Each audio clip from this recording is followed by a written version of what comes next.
Hello and welcome or welcome back to my channel. My name is David Novak, and this is going to be another sort of spontaneous rambling. I've had different thoughts percolating, and I don't know whether I can put them into any kind of a synthesis.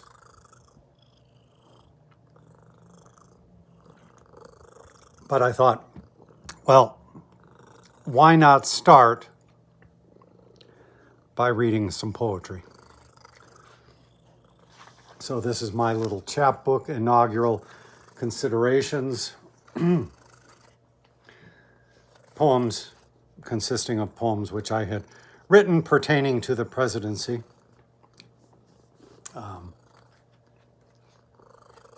Available at lulu.com if you want it, though to buy only this, would really cost you because the shipping charges at Lulu are exorbitant. And look, there I am in Washington, D.C., though you wouldn't recognize it for me. Outside of this was at the, I forget what it was called, the Newseum, a museum devoted to news. It is now defunct, and probably reasonably so, as in our day, news itself has become largely defunct.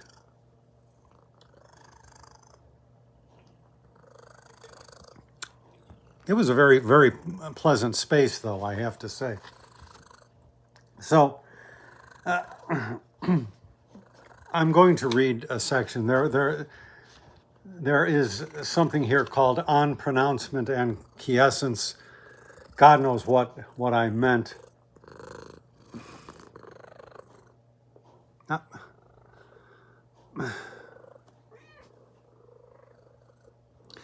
Sometimes they can be a little bit annoying, to be honest with you. On pronouncement and quiescence. God knows what I meant by that.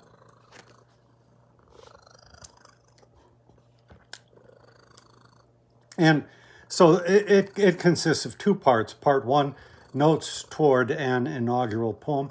Just before the election results came out of the contest between Donald Trump and Hillary Clinton, I wrote lines that I would have considered apt had there been a Hillary Clinton victory, which of course was much expected across the board. And then there is a part two, toward an inner emigration, which were lines then written after the tally came in and Donald Trump was proven the victor. So I thought I would start with the poetry here. Lines written on that, I suppose it was Wednesday morning in San Francisco.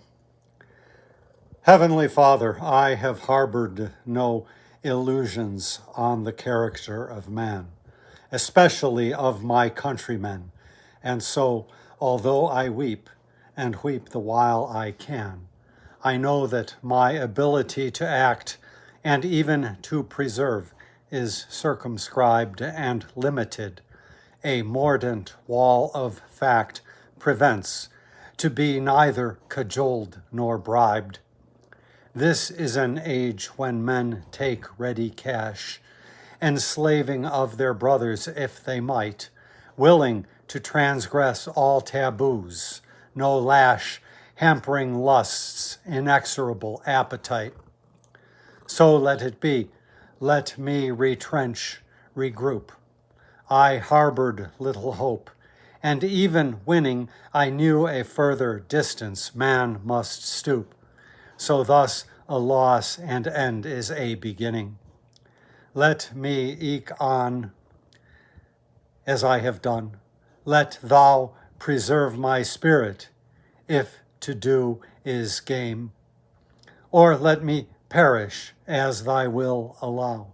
In either case, the end remains the same. Let me believe in honor, love, and justice, though men dispute such this claim before my eyes, and even in defeat consoled to trust this, that such a triad in mine own heart lies.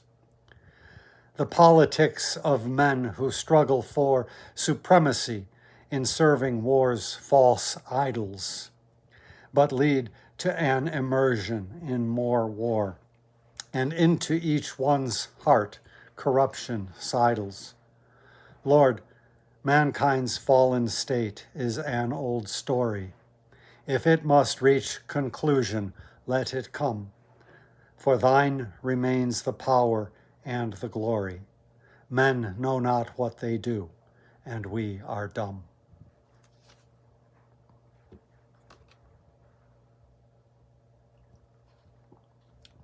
Ears are perked up here because there are some cat-instigated noises occurring someplace else in the distance of the apartment. And cats are always alert to cat-generated noises. So these lines of verse were preceded by a little bit of prose. With Republican ascendancy, humane values become especially imperiled. For the poet, it calls for a recusal, much as I foretold in my 2011 book of that name, or withdrawal from the heightened political scene. Freedom of expression becomes moot in the autocratic state, and with the back of the American system largely broken, a new route must be charted, a task to be left to men and women of action. So I felt that it was time for the poet to fall silent, that the future must be left to the hands of those men and women of action that decided to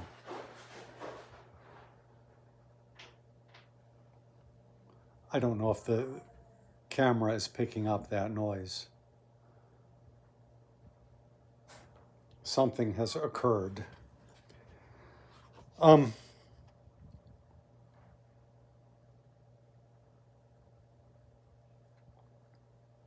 And so I suppose this was written in, November of 2015, I suppose, so 10 years ago, just about. Today is September 19th, 2025, I think. Let me just check on something for a second.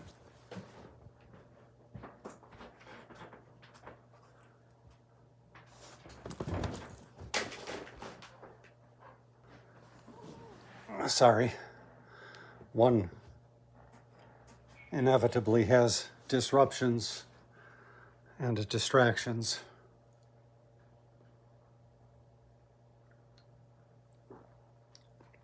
Living amongst this kind of menagerie.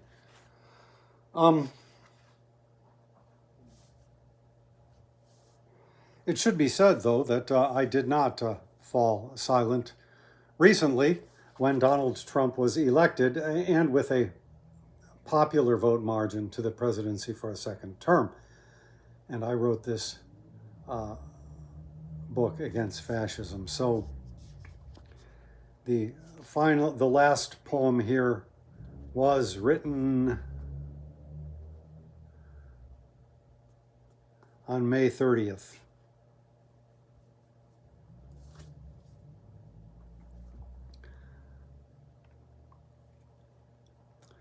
But lately, and I posted a video a couple of days ago talking about how my sleep was not so unbroken lately.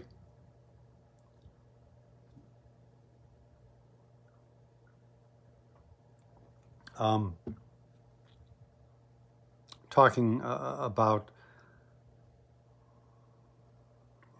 just what I had been feeling or thinking about the situation in our country these days and in my own life, and trying to figure out a good balance. I noted that I have been, for the writing of this book, I started following a lot of political commentators on YouTube frequently, and have not let go of the habit, because there are a good number of commentators, or is it commenters? I don't know. And giving over lots of my time to that. And so after making that video, and probably the next day, the thought occurred to me that really, while I have been devoting myself largely to the resistance, to the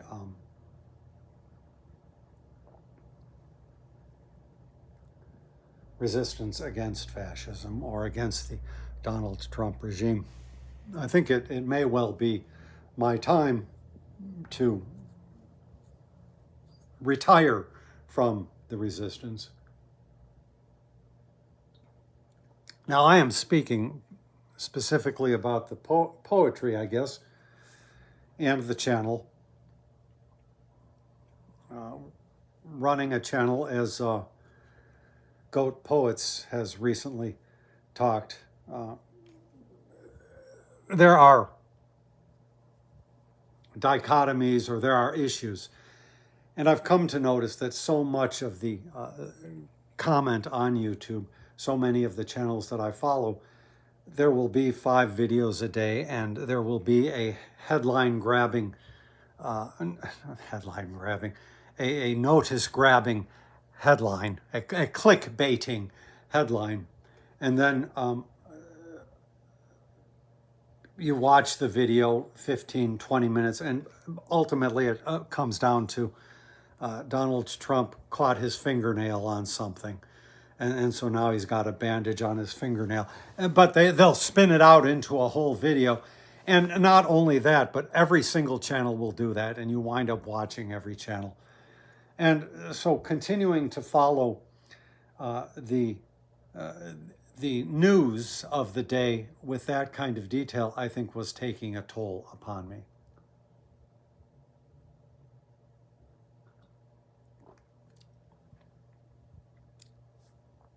And so I thought, well, maybe it's time for me to give that up, to give up the responsibility that I felt as a poet of my country.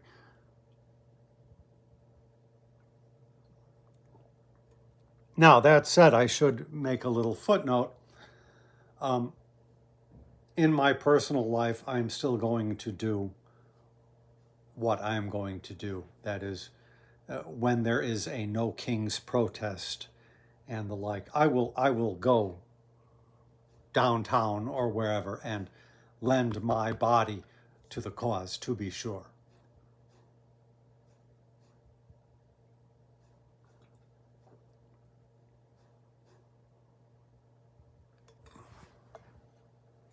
Hold on.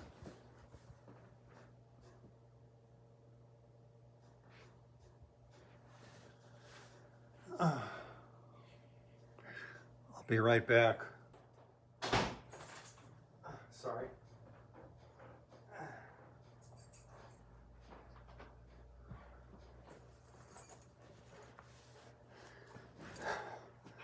I just banged into my dog, which is a very different experience to when he bangs into you. Believe me, you do not want to get banged into by such a dog.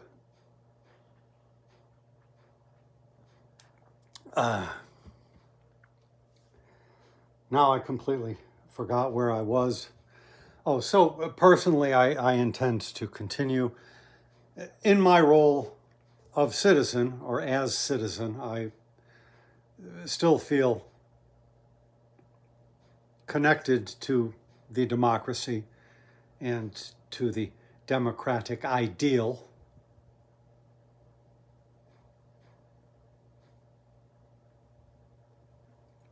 But that said, I've said before that as a poet, I take no sides in the matter. Poetry is a disinterested bystander to the events of life.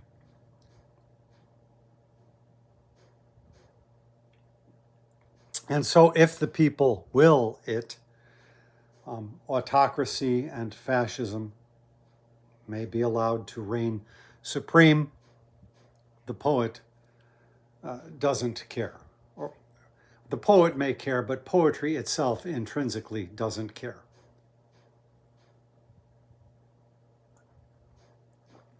I care, and I would rather live in a democracy, but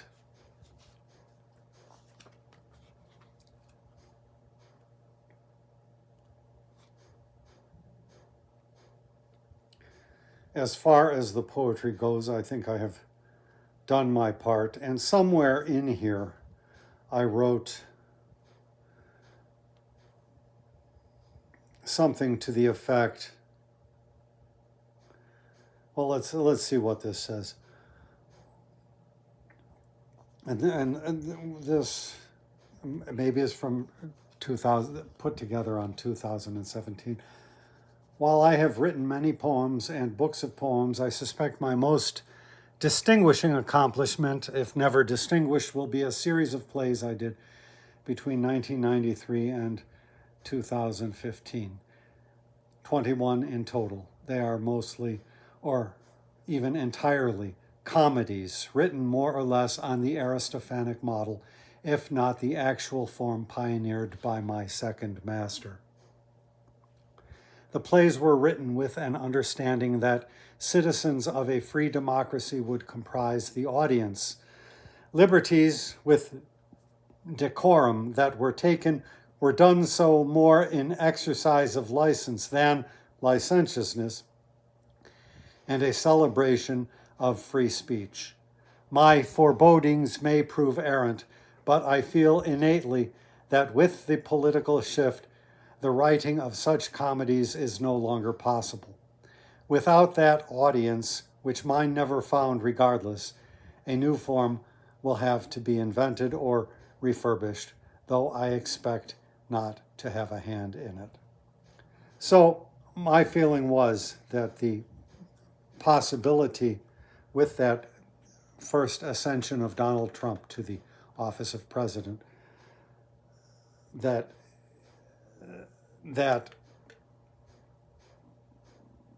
allowance no longer existed. So the type of play which I wrote was no longer possible to write. It counted on a type of audience that was open to the free interplay of ideas. I just saw some TikTok influencer give a talk about why the Democratic Party cannot seem to unify itself, and the guy said he's known as Mr. Global. I'll put a link to anything I mention if I remember. While the Democratic Party is very open to variety, that's not the right word. The word that is used for all different types of people. It's not multiculturalism, although that's in there too. Diversity, that's the word, diversity. While the Democratic Party is very open to diversity, they want it to be the type of diversity which can be seen. So like different types of skin tone and the like. The Democratic Party is not open to diversity when it comes to thinking. So sorry, now I'm off on a digression, and as so often happens, I don't know how to get back to where I was. So I watched the latest Heather Cox Richardson video. She does She makes bi-weekly videos, I think, or at least Tuesday videos, just talking about the state of things in the country. She has a daily newsletter, or Letters from an American. I've been following her since back when she was primarily posting on Facebook, and I was on Facebook at the time. And she's been a very, very solid voice and dependable voice to talk about our current situation, to actually interpret what we are living through in the light of history.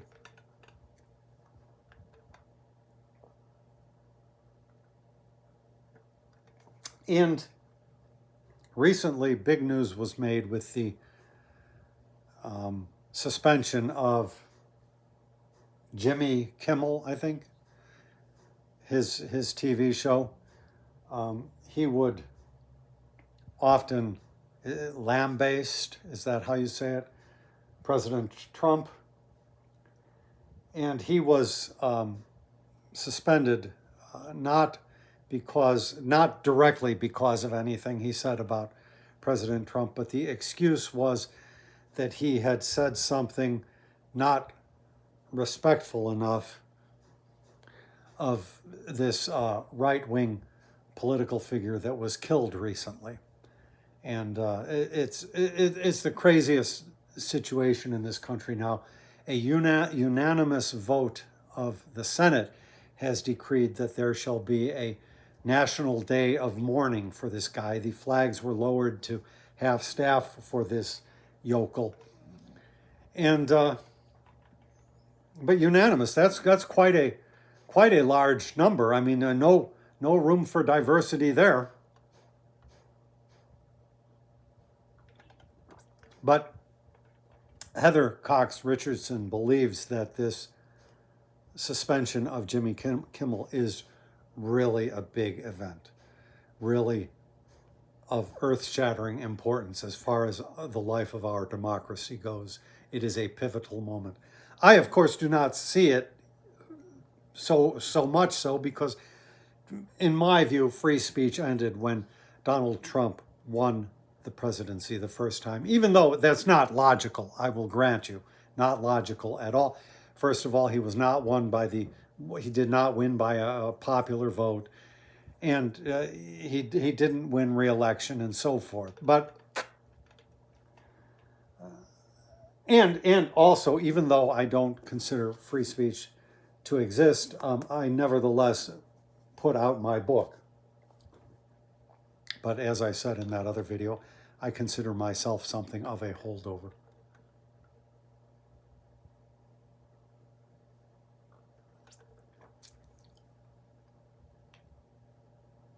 Thinking about Cicero, who went on his last famous speaking tour, speaking against the dictator Antony.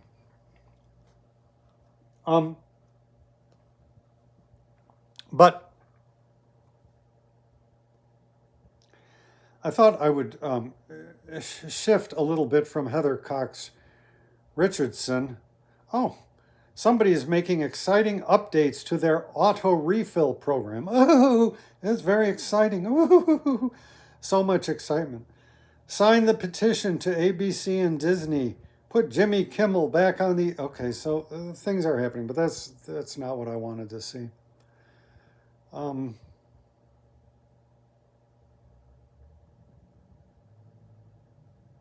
The Tribune, Chicago Tribune, had an article about our governor in Illinois, Governor Pritzker. Oh, and because I didn't open it on this page, I already saw it on the other device. Now I have to click through all this stuff. Done.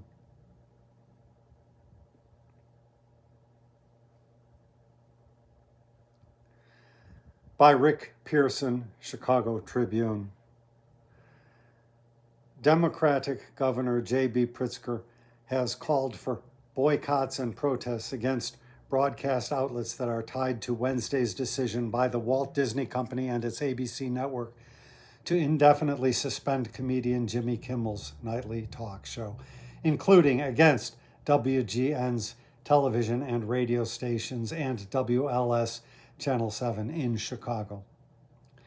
It was part of a larger call to action by the two-term governor after ABC pulled Jimmy Kimmel Live following the Federal Communications Commission Chair Brendan Carr's threats that the agency would take steps against the network over comments Kimmel made about the assassination of conservative activist Charlie Kirk. Two of the network's largest affiliate groups, Nexstar Media Group, Inc., and Sinclair Broadcasting, said they would preempt or suspend airing Kimmel's show on their stations after Carr's warning, which prompted ABC to pull the show off the air indefinitely.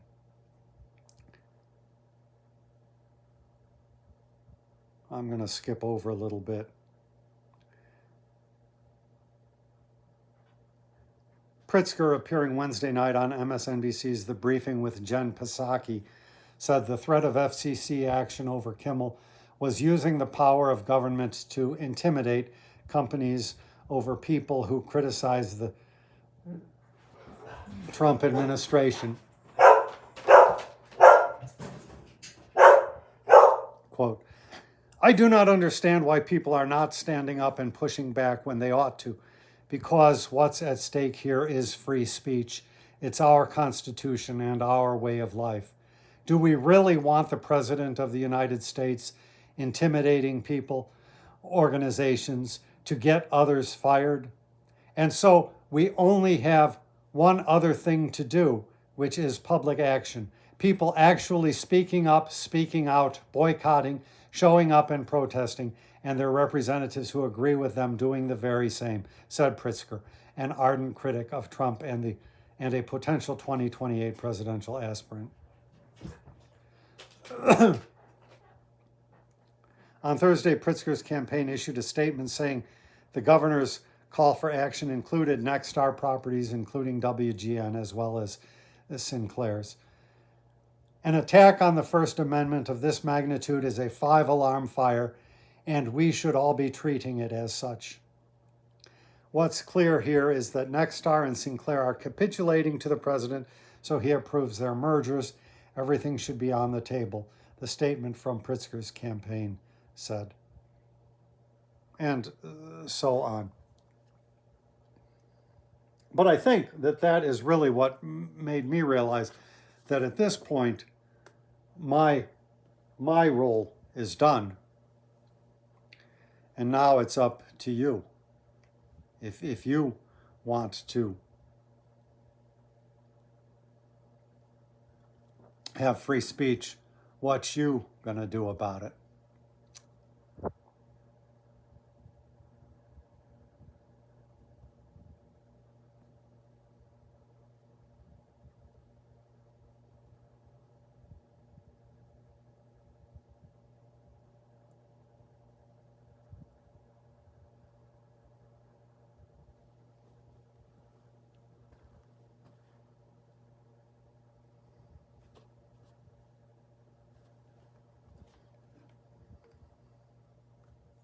Was there anything more?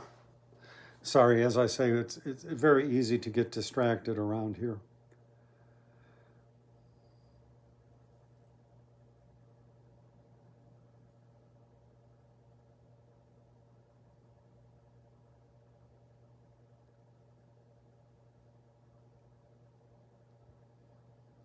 Now, our governor wrote something. I don't know if this is at Substack or where this is, but I thought I would share it with you as well. Be Loud for America, September 19th, by J.B. Pritzker, by Governor J.B. Pritzker. I have spent the last few weeks addressing and preparing for a military invasion by the President of the United States. No, I'm not a soldier or a foreign adversary. I'm the governor of Illinois, one of our nation's largest and most prosperous states. This is the reality we face, and it is not acceptable. Even though there is no emergency or insurrection, Donald Trump has put blue states that he considers his enemies in the crosshairs for political punishment. As we work to overcome his Medicaid and SNAP cuts, grow our economy despite his new tariff taxes, balance our budget, rebuild our roads, and help students learn, we must now face a new reality. We have to support our communities as Trump's ICE agents run rampant on our streets with impunity and detain U.S. citizens, while at the same time navigating the ongoing threats of sending in the National Guard. I am not surprised. Trump has held onto an obsessive hatred for Illinois since before his first term, and he's been disparaging Chicago, the most American of cities, since long before he built Trump Tower Chicago. He knows our city is too great, too beloved, and too resilient to ever embrace a small-minded wannabe dictator like him.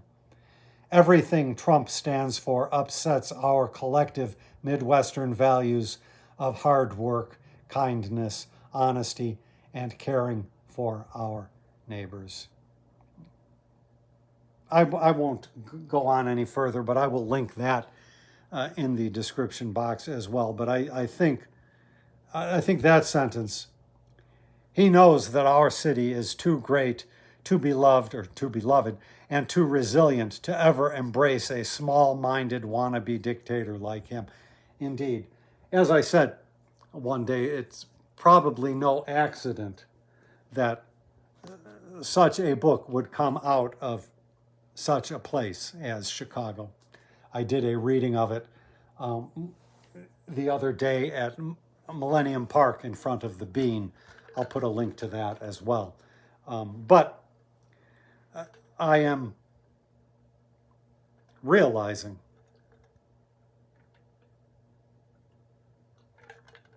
that my feeling the need to put myself on the front lines to such an extent as that that sentiment existed is no longer obtaining, is no longer holding.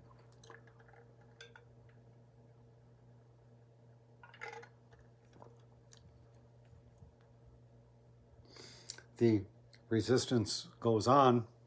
Now, that's not to say that my muse won't deliver me some poem here or there, but I'm hoping not to touch upon the political situation if I write. And I largely consider that I am done writing poetry. This was a totally unexpected thing to happen to me because of the circumstances.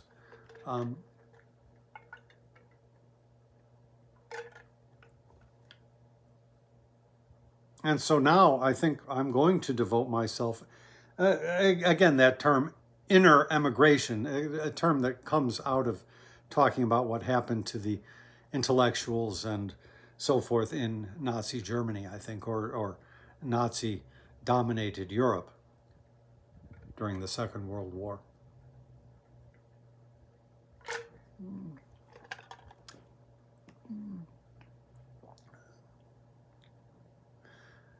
Tad Stormer, the historian, thinks that with this suspension of Jimmy Kimmel,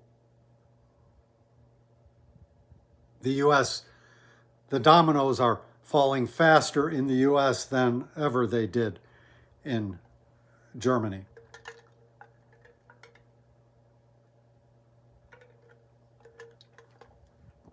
But and while I admire all of these YouTubers and TikTokers that I follow who are coming out every day and speaking against this, especially now when it becomes increasingly dangerous to do so, that is not for me to do.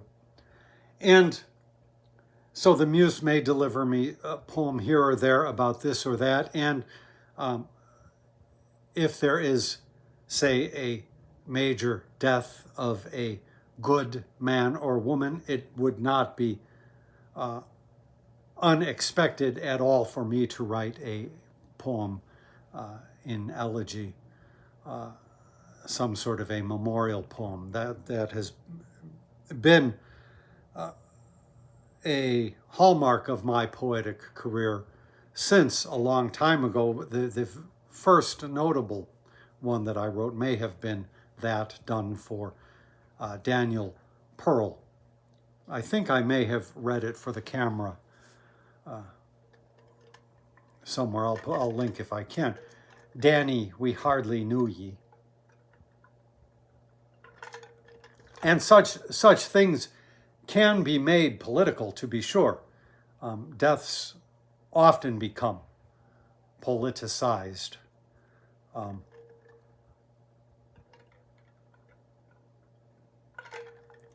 But I would not write any such thing with the intention of it being politicized. And I certainly would not write something to memorialize this, what did I call him, this non-entity that recently was murdered, for whom the Senate has unanimously voted to honor with a day of remembrance.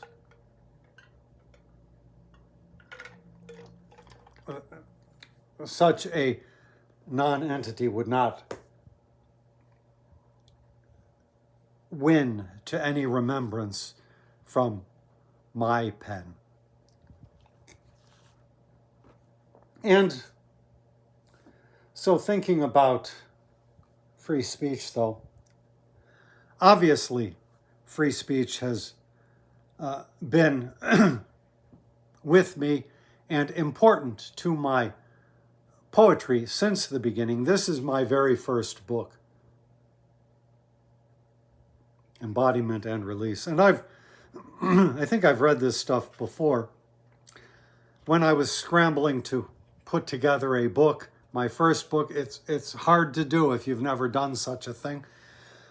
Trying to find sufficient poems to fill out a slim volume. I wanted to pad the book in any way I could, even as T.S. Eliot admitted to padding The Wasteland by adding notes which are entirely superfluous to the poem. People hate him to this day because of those notes, I think, primarily. But so I put little quotations. I closed off with a little quotation from Claude McKay, "Go forth, go forth." But at the front, I put something by Jose Clemente Orozco and M.I. Finley. And I'm sure I've read these, but I'll read them to you again. La actitud de Dartmouth era precisamente la expresión de una de las más preciadas virtudes del americanismo, la libertad de pensamiento y de palabra, la libertad de conciencia y de prensa, de que siempre se enorgulleció, y con razón, el pueblo americano. So basically touting the freedoms of free press, free speech, and so forth that Americans have traditionally adhered to, but which recently a substantial portion of Americans have jettisoned, quite possibly even the majority, regardless of where one falls on the political spectrum.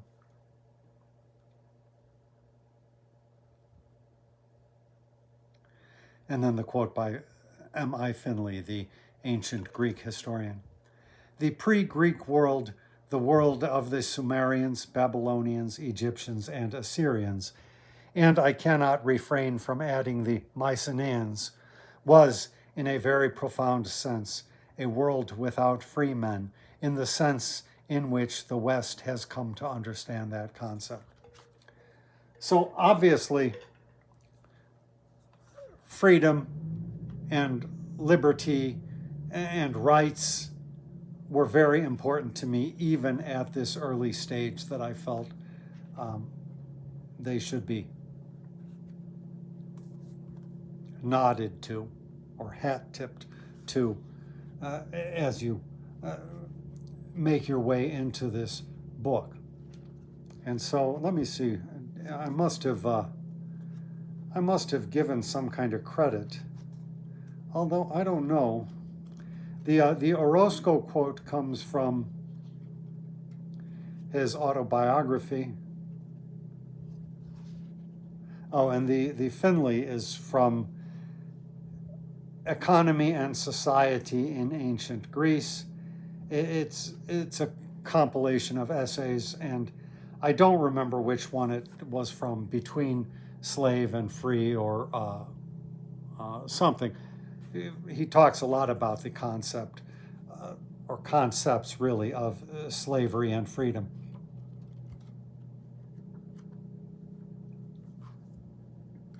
So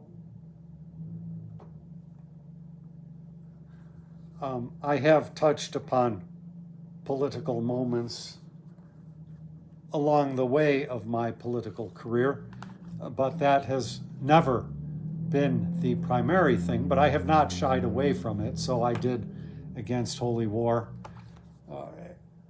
which opposed the, well, no, it didn't oppose anything, did it? Well, it opposed the idea of invading. I don't even know what I was trying to do. Quoth Bishop Spong, David Novak invites his audience to soar beyond hate and division to love and oneness. He shows us a world where even religious convictions that separate us from one another can be set aside. His is a plaintive, even a lonely voice emerging from the rubble of September 11, calling us to abandon revenge for God's sake and for us. So this came directly in response to the events of September 11. When it came to the subsequent invasion of a country that had nothing to do with those events, but which those events served as a pretext to justify, I had further books, The Condemnation, but I don't want to give you a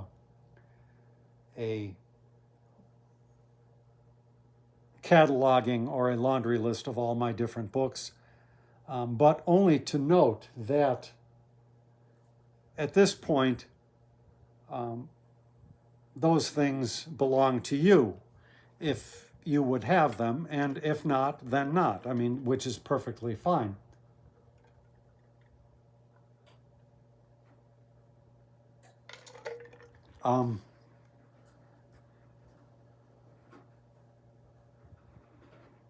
You know, Heather Cox Richardson felt that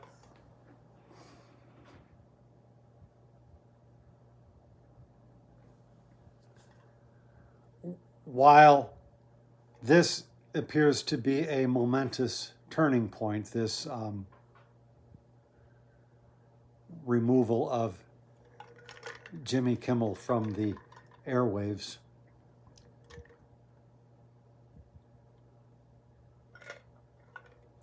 I am one who, like her in her video, am not thoroughly familiar with his show. When I've seen it, I've liked it, but I don't do much watching of TV either. Really, you should try living with animals. No TV show can be as interesting, neither for tragedy nor for comedy. But what was I? Oh, but she felt that there is evidence of a big shift in the ground, of waning public support for the so-called Donald Trump agenda. Actually, he's just putting his name to it. He's a salesman, you have to remember. As you see figures of the right peeling off, you never would have thought that the guy who's always on the bulwark, Kristol, Kristol, you'd never thought that he would become an advocate for trans persons' rights. And you have recently Karl Rove writing in the Wall Street Journal that this blaming of the death of aforementioned nonentity upon all of the Democrats and all of the liberals is wrong. He came out and said that in the Wall Street Journal. Sorry, I lost my train of thought. Just thinking of Karl Rove, you have to remember that Karl Rove was and is one of the evil persons of our time, of my time particularly. And as I say, he has found mention in one poem or another of mine. And we will leave it to posterity to decide whether that is fixed in place as it is. All well and good at this late date to come out against it, but he, as Mitch McConnell, own this. They own the moment we are in, and we ought not to forget that.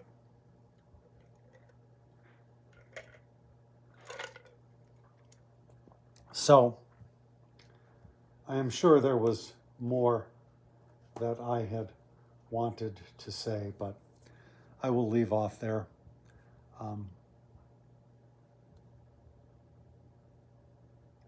Thank you for stopping by my channel.